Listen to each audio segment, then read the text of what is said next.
Zdravo Ivana, moje ime je Nikola Vujić. Ja radim u Microsoft razvojnom centru u Srbiji, u Beogradu. Radim na poziciji engineering menadžera u SQL Server timu. Zdravo Nikola. Da li nam možeš reći kako i kada si prepoznao da su računari tvoj izbor? To je bilo negdje, rekao bih, oko 5. 6. razreda osnovne škole, kada sam zapravo bio fasciniran računarima i želeo sam da naučim kako računari rade. Ja tada nisam imao svoj računar, ali sam jednostavno bio fasciniran računarima i to je bio uzrast kada obično ste fascinirani igricama, da igrate igrice na računaru i slično. Mene, na primjer, to nije toliko dotaklo. Ja sam jednostavno želeo da naučim kako računari rade. Bio sam fasciniran tom tehnologijom, da to postoji i to je od tog nekog perioda počelo. I jel nam možeš reći ko je bio tvoj prvi računar i kada si ga dobio? Moj prvi računar je bio Pentium 1 i dobio sam ga te 99. godine kada sam upisao srednju školu. Negde krajem 99. godine kada sam već i krenuo u školu. Da, to je bio računar koji sam posle celu srednju školu koristio, čak mislim da sam koristio i u toku prve godine fakulteta, taj isti računar. I pretpostavljam da je prvi program bio napisan upravo na tom računaru. Tako je, u kombinaciji sa nekim računarima koje smo imali u srednjoj školi. Ne bih mogao setim, moguće da je baš prvi bio u srednjoj školi, ali većina programa je bila napisana na tom računaru. I kako je tekao tvoj proces obrazovanja? Da li možeš nešto više o tome da nam kažeš?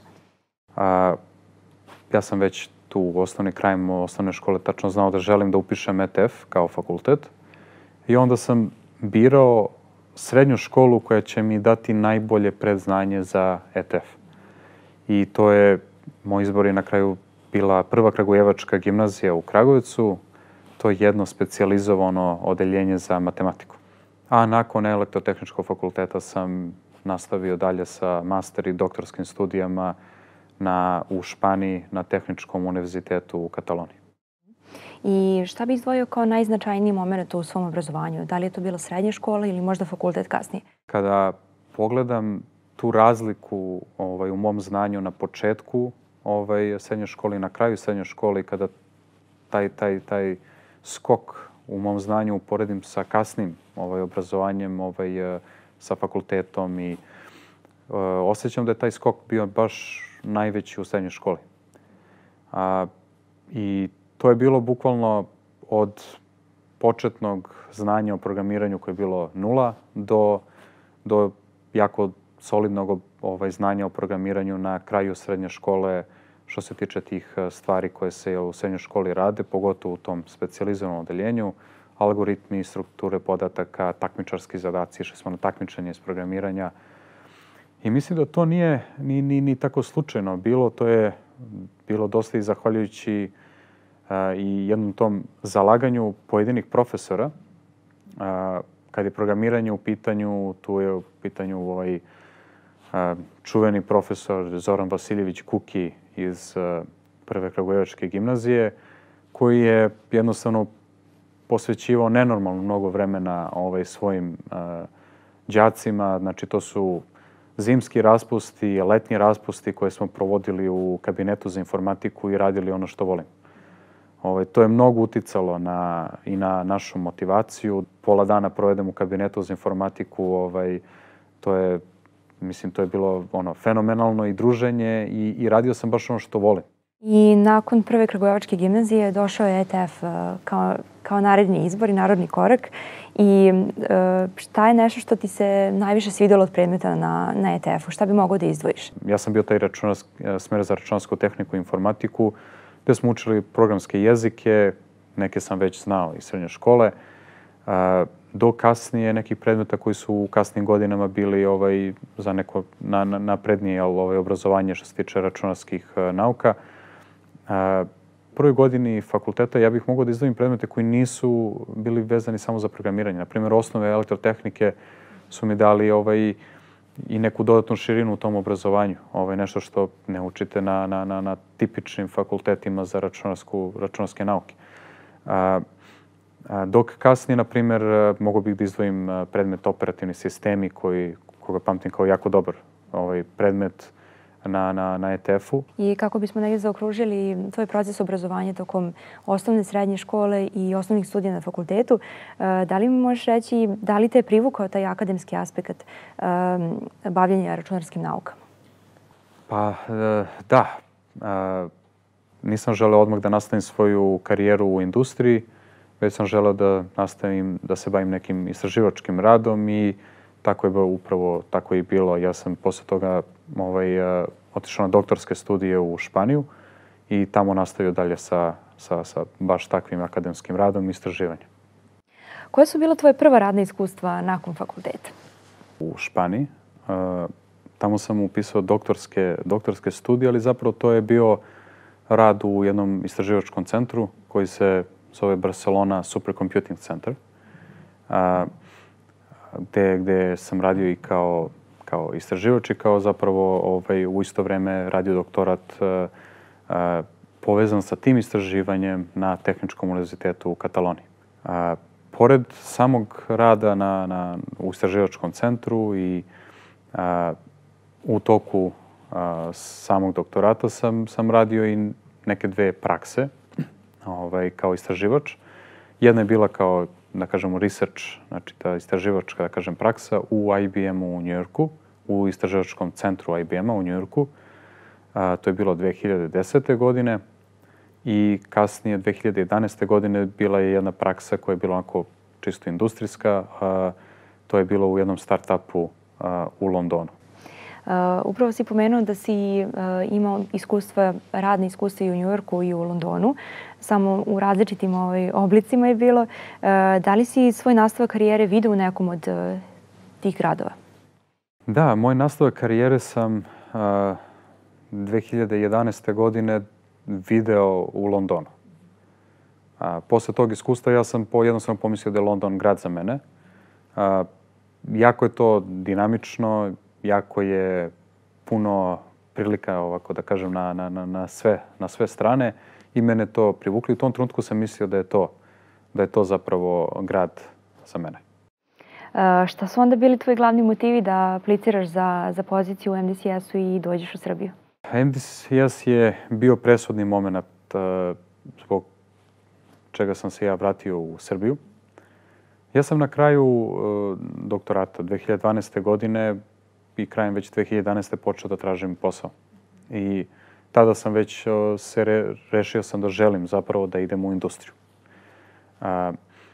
I tražio sam posao, imao sam, da kažemo, i ponude da ostanem u Španiji, imao i opcije i intervjue sa firmama u Londonu, sa nekoliko firmi u Londonu. I onda sam jednostavno rešio da upoznam tim u Beogradu. Došao sam na intervju negde u februaru od 2012. godine u Microsoftu u Beogradu. I to iskustvo mi je onda malo promenilo pogled na stvari. Shvatio sam posle tog intervjua, posle celog procesa intervjua, shvatio sam koliko Microsoft u Beogradu zapravo je ozbiljan razvojni centar. Jako u tom trenutku nije brojao ni približno toliko ljudi koliko nas ima danas. Ali jako se vodilo računa o tome ko su ljudi koji će doći u taj razvojni centar. I da li nam možeš opisati malo bolje kako je izgledao tvoj proces intervjuisanja? Ceo taj proces je ostavio jak utisak na mene. Zapravo to je bilo na kraju i presudno da ja odlučim da želim zapravo da radim sa tim ljudima i da želim da radim u Microsoftu u Beogradu. Ono što bih ja tu izdvojio je da sam jednostavno primetio da u tom procesu intervjuanja se ulazi u jako puno detalja, jako puno pažnje se stavlja na to da intervjueri upoznaju kandidata što bolje i jednostavno video sam onako da upotrebim naš izraz da je to jedna domaćinska atmosfera, gde se vodi računa o tome ko će doći u taj tim. I znao sam da kada je takva atmosfera, onda budućnost nekako mi tu deluje dosta perspektivno. I to se potvrdilo evo do danas. Tako da to je ostavilo taj jak utisak na mene da ta ekipa ljudi koja je tada tu radile, koja je mene intervjuisala, da jako vodi računa o selekciji kandidata, da jako vodi računa o tome šta se trenutno radi i o tome šta će se sledeće raditi i da im je jako stalo da se kvalitet održava i da se unapređuje. I ja sam želeo da budem deo tog okruženja. Mene to privuklo, želeo sam da budem deo tog okruženja. Čak sam taj proces intervjuisanja mogu da uporedim dosta sa procesom intervjuisanja za startup u Londonu. Startup kao startup ima ograničene resurse i jako vodi računa o tome koga selektuje. Slično je bilo sa razvojnim centrom u Beogradu 2012. godine kada sam se intervjuisao. I utisak mi je nekako bio baš identičan i osetio sam taj neki, da kažem, energiju nekog startupa, a zapravo to je jedan u to vreme manji razvojni centar Microsofta koji je globalna velika korporacija. Koliko i da li se rad u MDCS-u promenio u poslednjih 8 godina? Rad u MDCS-u se zapravo jako puno promenio. Ključno za to je zapravo taj naš organski razvoj celog našeg razvojnog centra. To su bili jako bitni projekti koji su bili vezani za unapređenje nekog dela postojećeg proizvoda. U to vreme to je bio SQL Server Box proizvod i radili smo na odgovornim delovima da unapredimo te delove tog proizvoda. Ali to su i dalje bili delovi tog proizvoda. I ceo tim koji je tada radio konstantno se trudio da zapravo se dokaže, da može više od toga i naša neka težnja da imamo odgovornost da razvijamo kompletan proizvod je ono što nas je dovelo do ovoga gde smo danas. Mi smo kompletno odgovorni za dva velika proizvoda, dva velika servisa, kompletna proizvoda na našem cloudu. Jedan je Microsoft Azure Managed Instance, SQL Managed Instance i drugi proizvod je Synapse SQL Serverless, o kojim ćemo pričati nešto kasnije. Tako da to je ta neka organska, zapravo taj neki organski rast našeg centra. Nije sada to bila neka situacija da je odjednom Microsoft rekao hajde da ovde zaposlimo 300 ljudi i to se onda nekako dogodi, već je to krenulo od manjeg tima. I da li si pre 8 godina kada si došao u MDCS imao viziju u šta će MDCS porasti danas? Iskreno, tada nisam imao viziju da će MDCS porasti u ovo gde smo danas. Ja kada sam došao, bili smo u jednom mnogo manjem poslovnom prostoru nego što je ovo gde se sada nalazimo. Tim je ukupno, razvojni centar imao negde oko 60 ljudi kada sam došao. Tim, SQL Server tim u koji sam ja došao je možda imao oko 30. Dok danas kada pogledate, ceo razvojni centar je 4 puta veći, preko 240 ljudi i sam SQL Server tim ima negde oko 170-180 ljudi. Povećao se negde 5-6 puta u tih 8 godina. Tako da jako smo porasli. Ja nisam u tom trenutku, nisam siguran da iko u tom trenutku mogu da zamisli da ćemo za 8 godina ovoliko porasti kao tim i kao razvojni centar. Ali imali smo neku viziju o stvarima koje želimo da radimo i ja sam, kažem, osetio tu energiju i tu jednu veliku požrtvovanost svih ljudi koji su tada radili, što je nekako obećavalo da je budućnost sa takvim timom, sa takvim ljudima, da je budućnost dobra. I upravo se to tako i pokazalo. Zato smo tu danas gde jesmo. Ceo razvojni centar postoji 15 godina. Ja očekujem da u narednom periodu, recimo 10 godina, imamo duplo više timova nego što imamo danas, da radimo na više, da smo odgovorni za više celokupnih proizvoda nego što smo danas. I u SQL Server timu i ostalim timovima. Sam razvojni centar u narednih 10 godina, a verujem i manje, vidim kao najznačajniji Microsoftov razvojni centar u Evropi i kao jedan od značajnijih Microsoftovih razvojnih centara u svetu.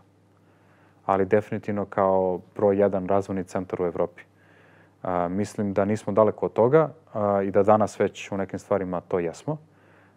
I da ćemo u narednom periodu samo više dokazati da smo najznačajnije mesto za rad na inovativnim, novim, izazovnim proizvodima u Microsoftu u celoj Evropi. Možeš li nam reći nešto više o Azure Data Teamu? Koliko je veliki taj tim? Naš Azure Data Team, koji ja inače zovem mi, dok smo pričali, SQL Server Team, zapravo to je taj tim. Naš tim je najveći tim u razvojnom centru. Ono što tim je organizovan, što bih mogu da kažem o timu, je da je organizovan u 3 veća podtima. Jedan tim koji je odgovoran za naš proizvod koji se zove SQL Managed Instance. To je naš SQL Server kao managed instanca na našem cloudu i to je upravo proizvod koji je razvijan ovde u Beogradu i koji je naša odgovornost i na kome mi sada i dalje radimo. Drugi veći tim je tim oko proizvoda koji se zove Synapse SQL Serverless. To je proizvod koji je namenjen za obradu velike količine podataka, distribuirani sistem za obradu velike količine podataka koji omogućava zapravo jednostavnu, pristupačnu, laku obradu, a opet i jako brzu obradu tih podataka. To je tim u kome ja radim. I treći tim koji imamo je nešto manje od ova 2 tima, ali jako bitan tim koji se bavi našim Service Fabricom. To je jedan nivo koji možemo onako u slobodnoj nekoj interpretaciji da nazovemo i operativnim sistemom za cloud. To je zapravo ključan jedan taj nivo softvera koji nam omogućava da menadžujemo naše mašine na cloudu, naše aplikacije na cloudu i koji omogućava to stabilno izvršavanje naših aplikacija na cloudu. I to je upravo zapravo jedan taj sloj softvera koji oba naša servisa koje sam spomenuo koriste i u mnogome zavise na tom nekom platform nivou od tog tima. Tako da smo integrisani i na tom nivou u našem razvojnom centru imamo ekspertizu kroz sve te, da kažem, nivoe. I koji je to poslednji uspeh koji Azure Data Team beleži? Poslednji uspeh je od 1. decembra, znači relativno jako skoro. To je uspeh tima u kome ja radim, tako da mi je isto posebno drag. To je naš Azure Synapse SQL Serverless proizvod koji je od 1. decembra dostupan javno na Azure-u, na našem cloudu, svim korisnicima u celom svetu. To je, da kažemo, bio kraj jednog putovanja koje je trajalo 5 godina. Pre 5 godina, tačno u oktobru 2015. godine, se okupio jedan manji tim od 7-8 ljudi u Beogradu i, ja mislim, 3-4 u Redmondu, koji su započeli okupili smo se oko jedne ideje da pravimo jedan nov proizvod, jer smo prepoznali neke nove scenarije koje želimo da omogućimo nekim našim nekim budućim korisnicima i to je putovanje koje je trajalo 5 godina sa raznoraznim i padovima i usponima i na kraju smo taj naš proizvod konačno prepoznali pravu formu, prave scenarije koje naši eksterni korisnici zapravo žele, koji su im potrebni i u mnogome inovativan. U Microsoft razvojni centar je upravo stigla jedna velika vest, a to je otvaranje 60 novih pozicija za Azure Data Team. Šta nam možeš više reći o tome? Tako je. Fantastična vest nakon svega ovoga što smo uradili i u suštini potvrda uspeha. 60 novih pozicija u Azure Data timu je najveća investicija u rast razvojnog centra od kad razvojni centar postoji. Postoji 15 godina, ovo je najveća investicija od kad postojimo u rast razvojnog centra. Sam rast od 60 ljudi u Azure Data timu je neki rast od 30% samog Azure Data tima i rast od 20% od celog razvojnog centra. I ukoliko se sada obraćamo novim kolegama, novim budućim kolegama, šta nove kolege mogu da očekuju od dolaska u ovaj tim? Nove kolege od Azure Data tima mogu da očekuju jedno jako konstruktivno, stimulativno, dinamično okruženje koje je puno pozitivne energije i puno želje za novim uspesima. Ono što mogu da očekuju takođe je prilika za jedan konstantan razvoj. Svako ko je znatiželjan i željan da se usavršava, da radi i uporan, će imati priliku za razvoj karijere u Azure Data timu, ja bih rekao, minimum 10 do 15 godina. Znači, trenutno 10 do 15 godina je definitivno nešto što vidimo kao prostor za konstantan razvoj, pogotovo nekih ljudi koji recimo dolaze direktno sa fakulteta bez prethodnog iskustva. I ono što je jako isto bitno u našem timu je da je ceo proizvod napravljen ovde u Beogradu. Da mi u timu imamo ljude koji su na tom projektu, na tom proizvodu od prvog dana. To je ekspertiza koja postoji samo u ovom timu ovde oko tih proizvoda. To su ljudi, to je naša ključna vrednost u ovom timu, su naši ljudi, od kojih svako nov ko dođe ima da uči. Ima priliku da uči direktno od tih ljudi koji su to napravili. Kakav je osjećaj raditi u Azure Data timu? Zaista fantastičan. Meni, evo iz mog ugla, to je jedna vrlo konstruktivna atmosfera, okruženje koje te stimuliše na rad, koje te motiviše. Znate, ključna stvar našeg tima su naši ljudi. Vi radite ovde sa timom. Iako sad ova godina je drugačija i čudna i radimo dosta od kuće, i dalje radite sa ljudima iz tima, to je timski rad. Tako da ono ključno što čini naše zadovoljstvo i moje zadovoljstvo rada ovog timu su zapravo ljudi sa kojima ja radim. To su ljudi koji, vidite, kad nešto volite što radite, onda vam to nije teško da radite. Onda na posao dolazite nabijeni jednom pozitivnom energijom i non stop ispred sebe imate viziju i vidite neki viši cilj. Zapravo imate tu neku misiju na kojoj ste i znate i posle našeg putovanja od 5 godina da Azure Synapse SQL Server Service napravimo, mi sada vidimo i narednih 5 godina ispred nas. Da li imaš osjećaj privilegije rada u jednom takvom timu? Svakog dana imam osjećaj privilegije što sam deo ovakvog tima. Mislim, pazite, kad bismo sada uzeli i pogledali koliko ljudi u svetu radi na ključnim stvarima vezanim za sličnim proizvodima, vezanim za obradu podataka, na database engine-u, na sličnim proizvodima, evo recimo naš distribuirani sistem za obradu velikih podataka. Pa verujem kada u celom svetu, kada bih sabrao inženjere koji rade na razvoju takvog proizvoda, da ne bismo došli do nekog broja većeg od 500 do 1000 ljudi. Mislim da je 1000 mnogo, recimo 500 ljudi. A onda kada dodatno shvatite da ste vi kao tim lideri u tome što radite u svetu i kada imate priliku da na tome radite ovde u Beogradu, ne morate da se preselite za Ameriku da biste radili na tako nečemu, već radite ovde u Srbiji. To samo po sebi je privilegija. Hvala puno, Nikola, na ovom razgovoru. Hvala vam.